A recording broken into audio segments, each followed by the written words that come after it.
On va faire un dernier type d'exercice que vous devez savoir faire. Maintenant, c'est l'inverse. On a la probabilité, mais on ne connaît pas la valeur de t. Donc ici, on cherche la valeur de alpha. C'est que la probabilité que valeur absolue de t soit inférieure ou égale à alpha vaille 0,95. Donc je connais la probabilité, mais je ne connais pas ce petit élément ici. Lui, je ne le connais pas. Le alpha, c'est lui que je cherche à trouver.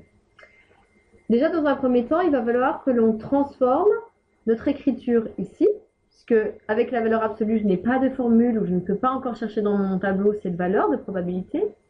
Mais je sais faire, puisque être à une distance à 0 plus petite que alpha, puisque c'est ma valeur absolue, ça veut dire que je suis entre moins alpha et alpha, et je suis à l'intérieur ici.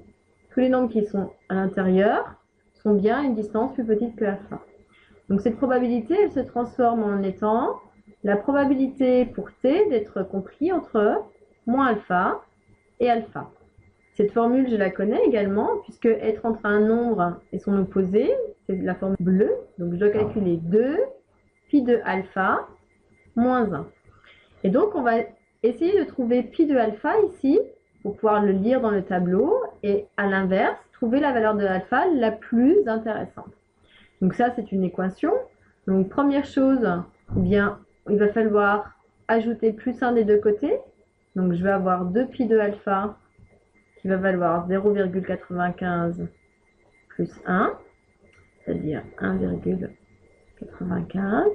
Et puis donc, pour avoir pi de alpha, c'est qu'on va diviser par 2 des deux côtés.